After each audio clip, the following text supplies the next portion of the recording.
जिनासिन headline सवंची खबरों की update जो सिलसिलो जारी है। अहम खबर अमा ॾींदा हलूं। लाड़काने जे न्यू बस स्टॉप वेझो रोड हादसे में जख्मी थियल नौजवान अस्पताल में फोत थी वियो आहे। नौजवान बहादुर अली चांडियो चांडका अस्पताल में जिंदगी की जंग हाराए वियो। अफसोसनाक खबर अमा ॾियूं पिया। लाड़काने जे न्यू बस स्टॉप वेझो रोड हादसे में जख्मी थियल नौजवान अस्पताल में फोत थी वियो आहे। नौजवान बहादुर अली चांडियो चांडका अस्पताल में जिंदगी की जंग हाराए वियो आहे। अमा के बुधाई पिया। लाड़काने जे न्यू बस स्टॉप वेझो रोड हादसे में जख्मी थियल नौजवान अस्पताल में फोत थी वियो आहे, जॾहिं त नौजवान बहादुर अली चांडियो चांडका अस्पताल में जिंदगी की जंग हाराए वियो आहे।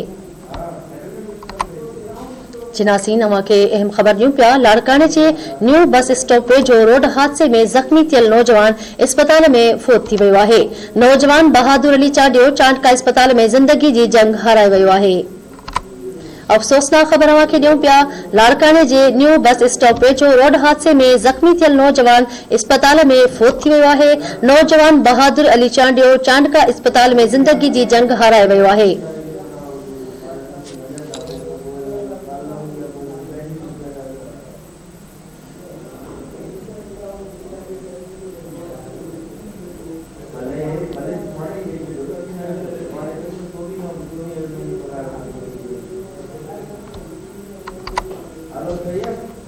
जिनासीन अमा के अहम खबर ॾियूं पिया। लाड़काने जी न्यू बस स्टॉप वेझो रोड हादसे में जख्मी थियल नौजवान अस्पताल में फोत थी वियो आहे।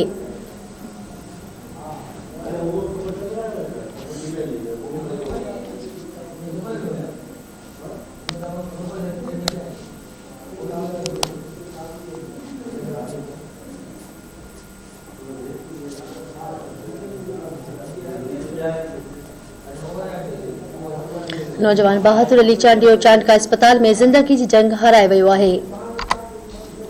लाड़काने जे न्यू बस स्टॉप वेझो रोड हादसे में जख्मी थियल नौजवान अस्पताल में फोत थी वियो आहे। नौजवान बहादुर अली चांडियो चांडका अस्पताल में जिंदगी की जंग हाराए वियो आहे।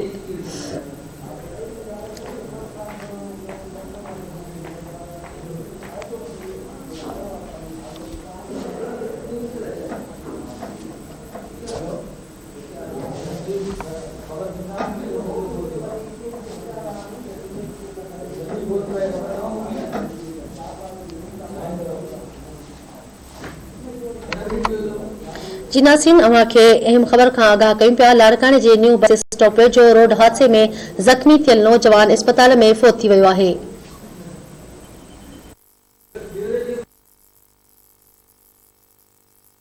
जिनाज़िन कराची का धरती टीवी न्यूज़ जो रिपोर्टर मुनवर लाड़काने का हिन वक्त लाइन ते मौजूद है। जी मुनवर, कहिड़ा तफ़सील आहिनि? आज लाड़काना शहर के न्यू बस स्टैंड भरसा तेज रफ्तार मोटरसाइकिल जो बिजली के पोल से टक्कर थी पियो आहे। जंहिं नतीजे में मोटरसाइकिल स्लिप थियण जे नतीजे में लश्कर रोड इलाइक़े जो रहवासी नौजवान आहे बहादुर अली चांडियो जेको सख़्त ज़ख़्मी थी पियो, जंहिंखे लाड़काने जी चांडका अस्पताल में दाख़िल कयो वियो, जिते उहो ज़ख़्मनि जा सूर नसां जो फोत थी वियो आहे। जी